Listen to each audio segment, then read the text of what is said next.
Let's go. Well hello and welcome to another episode. आज हम बात करेंगे यूएफसी के फाइट अनाउंसमेंट्स के बारे में, जिसमें उन्होंने पेपर व्यूज, फाइट नाइट्स और कई सारे पेपर व्यूज के मेन इवेंट और को मेन इवेंट्स को अनाउंस किया है, जो कि आने वाले टाइम में बहुत ही इंटरेस्टिंग होने वाले हैं। अगर आप फाइट फैन हैं तो जुलाई और अगस्त हमारे लिए बहुत धमाकेदार होने वाला है। जो फाइट्स यूएफसी ने लाइन अप करा है बहुत इंटरेस्टिंग है। तो सबसे रिसेंट जो अभी पेपर व्यू होने वाला है वो है यूएफसी 290, जो कि 8 जुलाई को होने वाला है, जिसमें अलेक्जेंडर वोल्कानोव्स्की और याइर रॉड्रिगस फाइट करेंगे अपने वेट कैटेगरी के बेल्ट को यूनिफाई करने के लिए। को मेन इवेंट है उस पेपर व्यू में Brandon Moreno versus Alexander Pantoja 2। Brandon Moreno और डेविसन फिगरेडो के काफ़ी लंबी राइवलरी और बैक एंड फोर्थ के बाद अब जाके ब्रैंडन मोरेनो के लिए एक नया चैलेंजर सामने आया है। ऑब्वियसली ये भी सेकेंड टाइम हो रहा है, तो स्टिल बट ये एक नया चैलेंज है और हमें उस वेट कैटेगरी में, फ्लाई वेट कैटेगरी में कुछ नया देखने को मिलेगा। और इस फाइट कार्ड में सबसे इंटरेस्टिंग फाइट जो मेरे लिए है वो है Robert Whittaker versus Dricus du Plessis.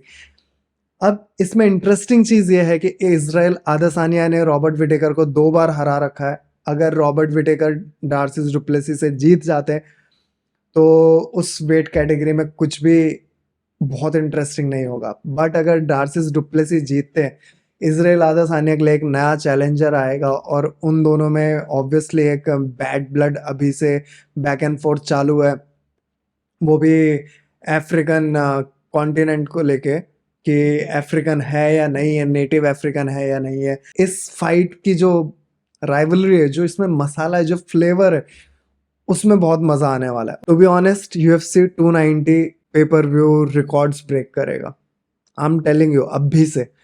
और इसके बाद यूएफसी फाइट नाइट में टॉम एस्पिनल, जो कि 23 जुलाई को है, टॉम एस्पिनल फाइट करने वाले हैं टाइबूरा से। टॉम एस्पिनल जो कि बहुत ही अनलकी रहे हैं, बहुत सारी इंजरीज के वजह से वो अभी उस तरीके से परफॉर्म नहीं कर पाए, या फिर उस तरीके के मैचेस, मतलब ऐसे हाई एंटिसिपेटेड मैचेस में या फिर पेपर व्यू के कार्ड्स में अभी तक वो इन्वॉल्व नहीं हो पाए। एक अनलकी फैक्टर उनके साथ हमेशा से चलता है। लास्ट फाइट भी जो उनकी थी उसमें उनको उनके लेग में इंजरी हो गई थी, जिसके वजह से वो काफ़ी टाइम से यूएफसी से दूर है। वो अपना कमबैक कर रहे हैं, so let's see. All the best wishes to Tom Aspinall. देखते हैं उनके लिए क्या होता है। नेक्स्ट जो फाइट कार्ड है यूएफसी 291, ये इस साल का, आई एम टेलिंग यू अभी से, इस साल का सिकेस्ट फाइट कार्ड है और इसमें definitely fight of the year निकलेगा ही निकलेगा, क्योंकि इस फाइट कार्ड में मेन इवेंट है डस्टिन पॉरियर वर्सेस जस्टिन गेटजे 2। फिर इयान ब्लोहोविच वर्सेस एलेक्स पेरेरा जो कि इजराइल आदेसानिया से हारने के बाद अब वो उन्होंने अपनी वेट कैटेगरी को चेंज किया है। उसके बाद टोनी फर्ग्यूसन काफ़ी टाइम के बाद अपना कमबैक कर रहे हैं, बॉबी ग्रीन के साथ वो फाइट करेंगे। और पॉलो कोस्टा अपने रिसेंट कॉन्ट्रैक्ट साइनिंग के बाद अब वो कमबैक कर रहे हैं इकरम अलिस कैरोफ के साथ। तो ये फाइट भी इंटरेस्टिंग होगी, बट कितनी होगी उसके बारे में नहीं पता। बट इसके बाद जो नेक्स्ट फाइट है, ये डेफिनेटली ये फाइट ऑफ द नाइट जाने के चांसेस हैं इसके। और मे बी इसमें नॉकआउट्स वगैरह भी हमें देखने को मिले, बट मुझे लगता नहीं है, क्योंकि स्टीफन वंडर बॉय थॉमसन ये नॉकआउट होते नहीं। इनके चिन की ड्यूरेबिलिटी बहुत अच्छी है। और ये फाइट करने वाले हैं माइकल पेरेरा को अगर आप लोग नहीं जानते तो माइकल पेरेरा, अगर आप में से जितने लोगों ने भी टेकन गेम खेला हो तो उसमें जो एडी प्लेयर था, माइकल पेरेरा उसके तरह फाइट करते हैं। Back flips, kicks, jumps, superman punches, cage पे चल के जो किक करते हैं वो। तो बहुत वियर्ड है उनका फाइटिंग स्टाइल, और गैस टैंक पे रिलाई करते हैं और उनकी फाइट्स बहुत इंटरेस्टिंग होती है। मुझे पर्सनली वो बहुत ज़्यादा पसंद है। उनकी फाइट्स में एक अलग तरीके का स्टाइल है, एक अलग तरीके का केओस है, एक अलग तरीके का थ्रिल है उसमें।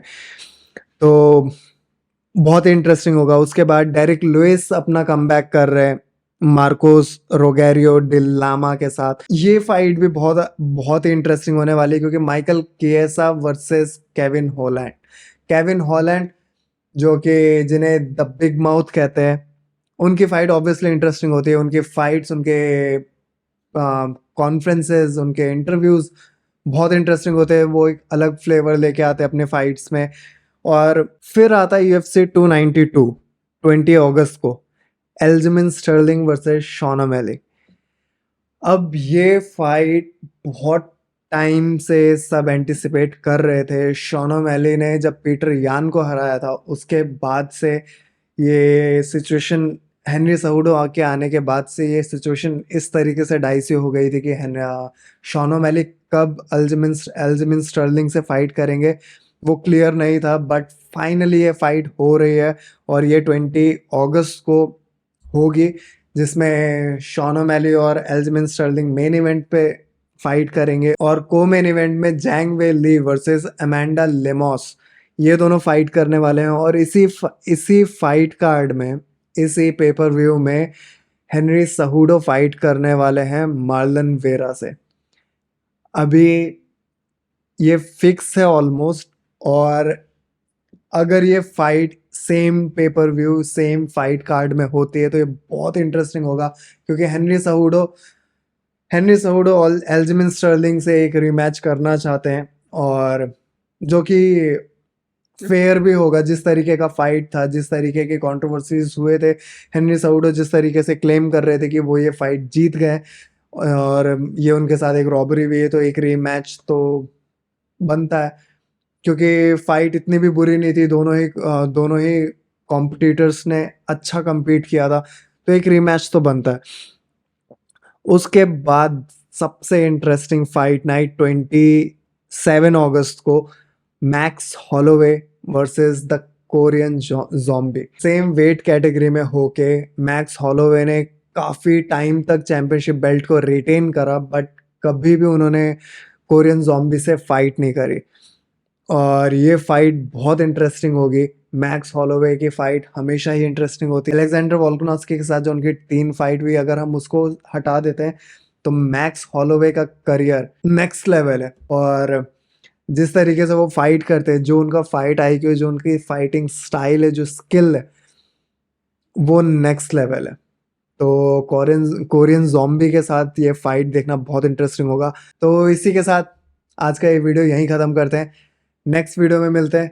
Till then, bye bye, take care, peace out.